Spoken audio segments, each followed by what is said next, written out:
the early hours of October 8th, 2002, Aileen Wuornos sat awake on her thin, worn-out mattress, knowing these were her final hours. Branded America's first female serial killer and nicknamed the Damsel of Death, she had been convicted of killing Richard Mallory in 1992 and later admitted to 6 more murders. But unlike most on death row, Aileen didn't fear the end. She welcomed it. Her execution wasn't a punishment to her, at least not after spending a decade on death row. It was freedom. After a lifetime of pain and violence, she saw death as her only escape. As time continued its march, it left behind only one certainty. She was ready for it all to end. This morning was no different from any other on death row. Scrambled eggs, toast, and milk, as usual. Aileen had long made her peace with it. Earlier that year, she had accused prison staff of contaminating her food with dirt, saliva, and urine. She claimed to have overheard them plotting to push her to take her own life or assault her before the execution. But with only one day left, none of it mattered anymore.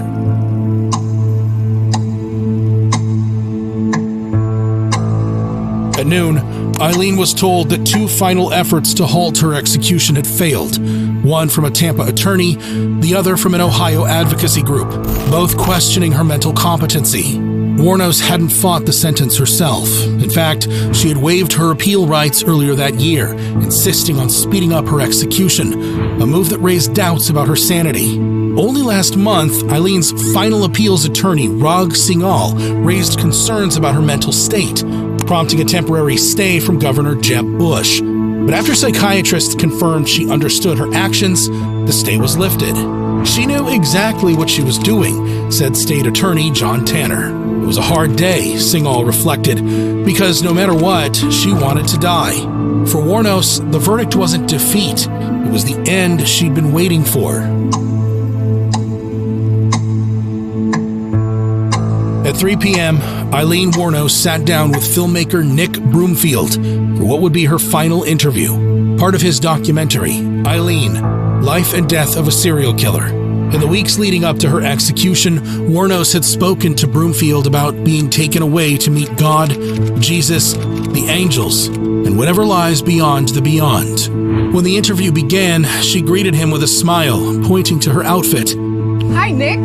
Hi, how are you? I'm doing all right. How you doing? Good. Check out the orange shirt. Referring to the standard uniform for death row inmates. When asked how life in prison was, she replied, Well, here it's okay. It's all right. But, you know, you have your problems with some staff don't like you, James. Oh, you're a serial killer. When Broomfield asked if she had made any friends, Wuornos admitted she mostly kept to herself. No, I stick to myself. I just stick in the cell with myself. I don't even care about going outdoors. There's none out there. I don't smoke anymore. So what's your day like? How does it start? I spend 24/7 in the cell, watching TV, reading the Bible, writing letters to Dawn, sitting around doing a lot of thinking, preparing, going back in time, memory of everything I've been through in my life, and then just preparing for my death.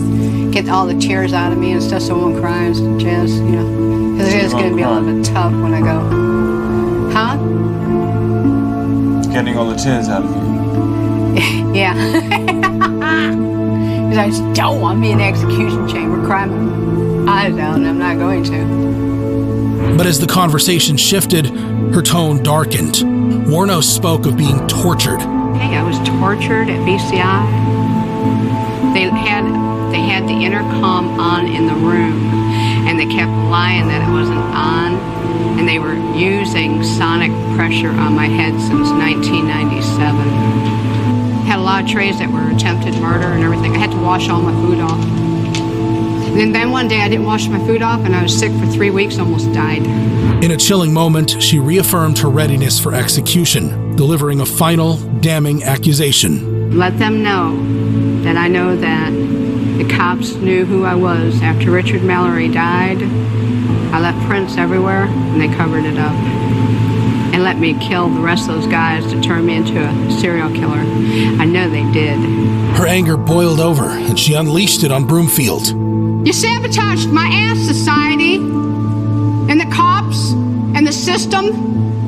raped woman got executed and was used for books and movies and shit. With the camera still rolling, she spat out her final words on screen. Thanks a lot, society, for railroading my ass.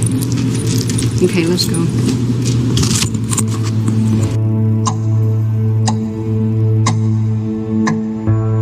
Just hours later, in the solitude of her cell, Wuornos spent the time reflecting on her life and what lay ahead.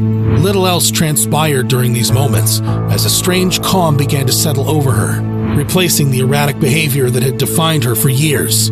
She had long maintained that she killed the men in self-defense while being raped and assaulted, though later she recanted, saying she wanted to make peace with God. "I'm someone who seriously hates human life and would kill again," she admitted.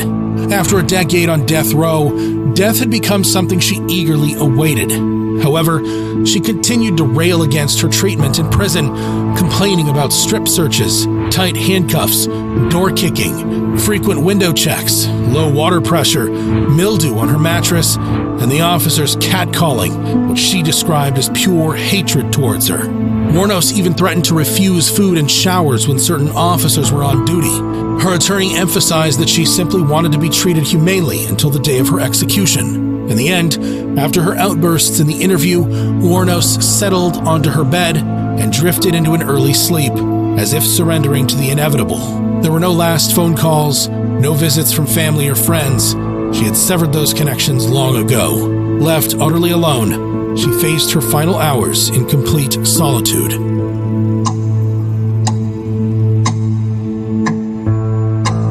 Aileen woke earlier than usual. Just Ivy reported that she asked for a towel and washcloth to freshen up.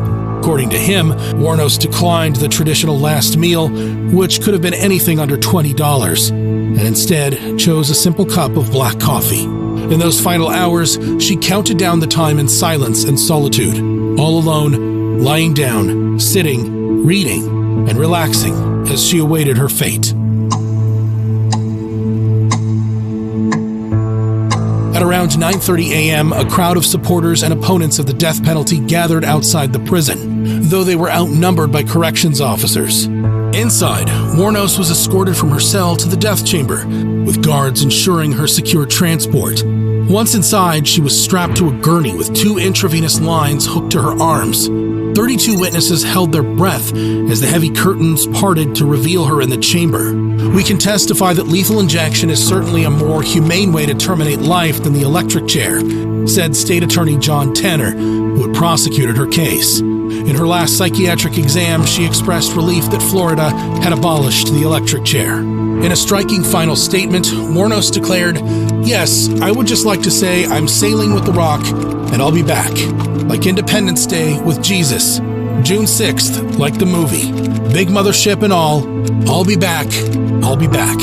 This bizarre proclamation highlighted her troubled mental state and served as a chilling reminder of her complex psyche. Previously, she had urged the Florida Supreme Court to proceed with her execution, stating, "I would prefer to cut to the chase and get on with it. Taxpayers' money has been squandered and the families have suffered enough." Then, the execution began. A guard pressed the buttons to release the lethal chemicals into her veins. Wuornos stared at the ceiling, swallowing repeatedly, her eyes watering, but she showed no emotion. Minutes ticked by as a small air conditioner hummed from the opposite wall. The silence in the chamber was absolute. None of the witnesses spoke, coughed, or even sighed. The air in the room was heavy, thick with heat. Her skin turned pale as the poison did its work. After about 8 minutes, the attending physician gave a nod when the warden asked if she had expired. The warden picked up a phone, presumably to inform the governor, though no one could hear his words, as the audio system had been cut off after Wuornos' final statement. With a second nod, the curtain was drawn. Aileen Wuornos was officially pronounced dead at 9:47 a.m. She was 46 years old. Reactions to her death were mixed. Some believed her execution was justice served. Others saw it as the tragic end of a deeply troubled life, shaped by abuse and abandonment, a life that spiraled into darkness and led to serial killings.